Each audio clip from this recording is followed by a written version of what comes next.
మా పోలీస్ సిబ్బంది చెప్పిందే నేను ఒకవేళ సరెండర్ చేస్తే వాళ్ళ పిల్లవాడిని వాళ్ళ ఇంట్లో పెట్టుకొని పోలీసులను పిలిపించి అప్పచెప్తారు. అప్పజెన్షన్ మీ ఇల్లా నా ఇల్లా? రోడ్డు మధ్యలో పోలీసులు నాకాబందీ చేసి వెహికల్స్ని చెక్ చేస్తున్నప్పుడు అప్పా జంక్షన్లో బండి భగీరథ పోలీసులకు చిక్కిండు. ఇది మా పోలీసులు నాకు చెప్పింది. నిజంగానే అతన్ని సరెండర్ చేసేది ఉంటే అతను ఎక్కడున్నాడో అక్కడికి ఈడ మా అబ్బాయి ఉన్నాడు, మీరు వచ్చి పోలీసులు ఇతన్ని సరెండర్ చేసుకోండి అని చెప్పిండ్రు అనుకోండి, అప్పుడు మనం సరెండర్ అనుకోవచ్చు. రోడ్డు మధ్యలో పోలీసులు అతన్ని కస్టడీలోకి తీసుకొని మేము అరెస్ట్ చేసినామని పోలీసులు చెప్తుంటే నేను పోలీసుల మాట నమ్మాలనా లేకపోతే రాజకీయ నాయకుల మాట నమ్మాలనా? మీరు చెప్పండి.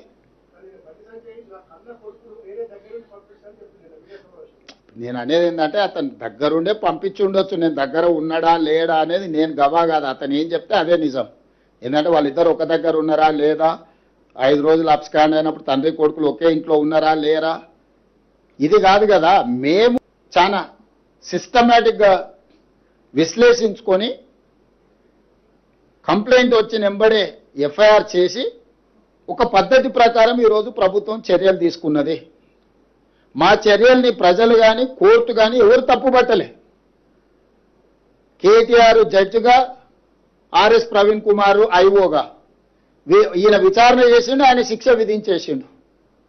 అసలు ఏం సిగ్గు కూడా పడారంటే అసలు ఇంత సిగ్గు తప్పిపోయింది వీళ్ళనంటే నాకు అర్థమే అవుతలేదు. ఇప్పుడు ప్రభుత్వానికి పోలీసులకు చట్టాలు ఉన్నాయి. ఫోక్సో కేసులా ఫిర్యాదు రాగానే ఎఫ్ఐఆర్ చేయాలా? 0 మీద ఎఫ్ఐఆర్ చేసినాం. ఎఫ్ఐఆర్ చేసిన తర్వాత పేరెంట్ స్టేట్మెంట్ చేసినాం. 24 అవర్స్లో అమ్మాయి స్టేట్మెంట్ రికార్డ్ చేయాలి. ఆ ప్రకారం చేసుకుంటే అమ్మాయి దగ్గర కోర్టు దగ్గరికి తీసుకెళ్లి 164 స్టేట్మెంట్ చేయాలి. ఇది సెన్సిటివ్ కేసు. ఫోక్సో కేసులో ఎవరి వివరాలు చెప్పడానికి లేదు. వాళ్ళలాగా రోడ్డు మీద వాడు మాట్లాడితే ఆ కుటుంబాల వేదన, ఆ అమ్మాయి కుటుంబానికి ఎంత ఆవేదన ఉంటుంది. వీళ్ళు అడ్డగోలుగా ఇచ్చేసి ఆ అమ్మాయి ఫోటోలు పెట్టి, ఆ అమ్మాయి తల్లిదండ్రుల ఫోటోలు పెట్టి, అసలు కేటీఆర్ అనేటోడు అసలు మనిషా? ఎవడన్నా మనిషి ఇట్లా వ్యవహరిస్తాడానికి? రాజకీయాలు కావాలంటే ఎన్నికల్లో కొట్లాడు, ఎన్నికల్లో ఓడించు. రాజకీయాల్లాగా చూడాలి, సమస్యను సమస్యలాగా చూడాలి. ఇది ఒక మైనర్ గర్ల్కి సంబంధించిన ఇష్యూ. దీంట్లో రాజకీయాలకు ఎందుకు? ప్రభుత్వం ఒక పద్ధతిలో చర్యలు తీసుకుంటున్నప్పుడు అందరినీ ఇందులోనే దీంతోనే మొత్తం ఒక మైనర్ అమ్మాయిని అడ్డం పెట్టుకొని రాజకీయంగా ఏదో సాధించినామని ఈ శాడిజం ఏంది? ఇది శాడిస్టిక్ ప్లెజర్ కాదా?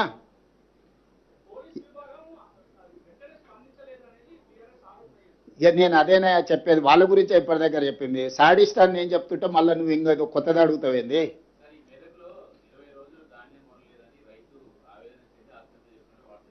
వార్తలు వచ్చినాయి, తప్పకుండా నేను కలెక్టర్కి చెప్పిన ఇమ్మీడియట్గా వెరిఫై చేయమని. నేనేమంటున్నానంటే ఎక్కడైనా ఏదైనా సంఘటన జరిగితే ఆ కుటుంబాన్ని ఆదుకోవడమే కాకుండా దాని బాధ్యులైన అధికారుల మీద కూడా చర్యలు తీసుకుంటున్నాము. కొన్ని దగ్గరలో సంఘటనలు జరగలేదని మేము చెప్తలేం. కొన్ని ప్రభుత్వం దృష్టికి రాకుండా లేకపోతే కొంతమంది నిర్లక్ష్యంతో కొన్ని మిల్లులోలు టీఆర్ఎస్కి అనుకూలంగా ఆ మిల్లులు గత ప్రభుత్వంలో 1000 కోట్లు కొల్లగొడితే వాళ్ళ మీద పీడీ యాక్ట్ పెట్టి కేసులు కట్టి కోర్టు నుంచి తెచ్చి అరెస్ట్ చేసినాం. ఇప్పుడు లారీలు ఐకేపీ సెంటర్ల నుంచి లారీలను నింపి మిల్లుల దగ్గరకు పంపిస్తే మిల్లర్స్ కొంతమంది టీఆర్ఎస్కి అనుకూలంగా ఈ టీఆర్ఎస్ నాయకులు పోయి వాళ్ళని దించనీయలేదు.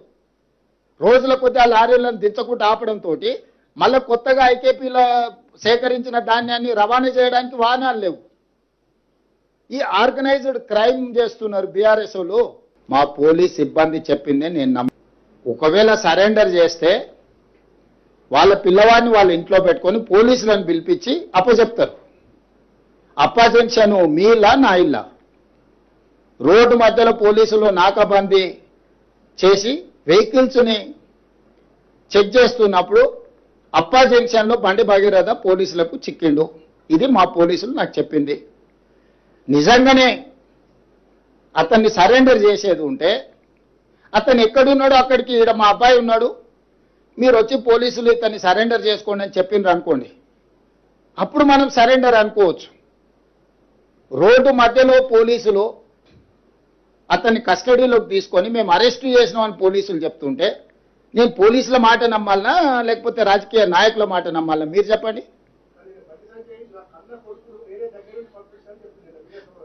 నేను అనేది ఏంటంటే అతను దగ్గరుండే పంపించి ఉండొచ్చు, నేను దగ్గర ఉన్నాడా లేడా అనేది నేను గవా కాదు, అతను ఏం చెప్తే అదే నిజం. ఏంటంటే వాళ్ళిద్దరు ఒక దగ్గర ఉన్నారా లేదా, 5 రోజులు అబ్స్కాండ్ అయినప్పుడు తండ్రి కొడుకులు ఒకే ఇంట్లో ఉన్నారా లేరా, ఇది కాదు కదా. మేము చాలా సిస్టమేటిక్గా విశ్లేషించుకొని కంప్లైంట్ వచ్చిన వెంబడే ఎఫ్ఐఆర్ చేసి ఒక పద్ధతి ప్రకారం ఈరోజు ప్రభుత్వం చర్యలు తీసుకున్నది. మా చర్యల్ని ప్రజలు కానీ కోర్టు కానీ ఎవరు తప్పుపట్టలే. కేటీఆర్ జడ్జిగా, ఆర్ఎస్ ప్రవీణ్ కుమార్ ఐఓగా ఈయన విచారణ చేసిండు, ఆయన శిక్ష విధించేసిండు. అసలు ఏం సిగ్గు కూడా పడారంటే అసలు ఇంత సిగ్గు తప్పిపోయింది వీళ్ళనంటే నాకు అర్థమే అవుతలేదు. ఇప్పుడు ప్రభుత్వానికి పోలీసులకు చట్టాలు ఉన్నాయి. ఫోక్సో కేసులా ఫిర్యాదు రాగానే ఎఫ్ఐఆర్ చేయాలా, 0 మీద ఎఫ్ఐఆర్ చేసినాం. ఎఫ్ఐఆర్ చేసిన తర్వాత పేరెంట్స్ స్టేట్మెంట్ చేసినాం. 24 అవర్స్లో అమ్మాయి స్టేట్మెంట్ రికార్డ్ చేయాలి. ఆ ప్రకారం చేసుకుంటే అమ్మాయి దగ్గర కోర్టు దగ్గరికి తీసుకెళ్లి 164 స్టేట్మెంట్ చేయాలి. ఇది సెన్సిటివ్ కేసు. ఫోక్సో కేసులో ఎవరి వివరాలు చెప్పడానికి లేదు. వాళ్ళలాగా రోడ్డు మీద వాడు మాట్లాడితే ఆ కుటుంబాల వేదన, ఆ అమ్మాయి కుటుంబానికి ఎంత ఆవేదన ఉంటుంది. వీళ్ళు అడ్డగోలుగా ఇచ్చేసి ఆ అమ్మాయి ఫోటోలు పెట్టి, ఆ అమ్మాయి తల్లిదండ్రుల ఫోటోలు పెట్టి, అసలు కేటీఆర్ అనేటోడు అసలు మనిషా? ఎవడన్నా మనిషి ఇట్లా వ్యవహరిస్తాడానికి? రాజకీయాలు కావాలంటే ఎన్నికల్లో కొట్లాడు, ఎన్నికల్లో ఓడించు. రాజకీయాల్లాగా చూడాలి, సమస్యను సమస్యలాగా చూడాలి. ఇది ఒక మైనర్ గర్ల్కి సంబంధించిన ఇష్యూ, దీంట్లో రాజకీయాలకు ఎందుకు? ప్రభుత్వం ఒక పద్ధతిలో చర్యలు తీసుకుంటున్నప్పుడు అందరినీ ఇందులోనే దీంతోనే మొత్తం ఒక మైనర్ అమ్మాయిని అడ్డం పెట్టుకొని రాజకీయంగా ఏదో సాధించినామని ఈ శాడిజం ఏంది? ఇది శాడిస్టిక్ ప్లెజర్ కాదా?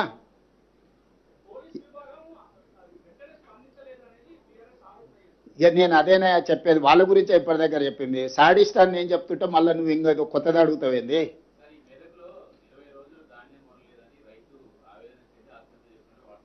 వార్తలు వచ్చినాయి, తప్పకుండా నేను కలెక్టర్కి చెప్పిన ఇమ్మీడియట్గా వెరిఫై చేయమని. నేనేమంటున్నానంటే ఎక్కడైనా ఏదైనా సంఘటన జరిగితే ఆ కుటుంబాన్ని ఆదుకోవడమే కాకుండా దాని బాధ్యులైన అధికారుల మీద కూడా చర్యలు తీసుకుంటున్నాము. కొన్ని దగ్గరలో సంఘటనలు జరగలేదని మేము చెప్తలేం. కొన్ని ప్రభుత్వం దృష్టికి రాకుండా లేకపోతే కొంతమంది నిర్లక్ష్యంతో కొన్ని మిల్లులోలు టీఆర్ఎస్కి అనుకూలంగా ఆ మిల్లులు గత ప్రభుత్వంలో 1000 కోట్లు కొల్లగొడితే వాళ్ళ మీద పీడీ యాక్ట్ పెట్టి కేసులు కట్టి కోర్టు నుంచి తెచ్చి అరెస్ట్ చేసినాం. ఇప్పుడు లారీలు ఐకేపీ సెంటర్ల నుంచి లారీలను నింపి మిల్లుల దగ్గరకు పంపిస్తే మిల్లర్స్ కొంతమంది టీఆర్ఎస్కి అనుకూలంగా ఈ టీఆర్ఎస్ నాయకులు పోయి వాళ్ళని దించనీయలేదు. రోజుల కొద్ది ఆ లారీలను దించకుండా ఆపడంతో మళ్ళీ కొత్తగా ఐకేపీలో సేకరించిన ధాన్యాన్ని రవాణా చేయడానికి వాహనాలు లేవు. ఈ ఆర్గనైజ్డ్ క్రైమ్ చేస్తున్నారు బీఆర్ఎస్ వాళ్ళు.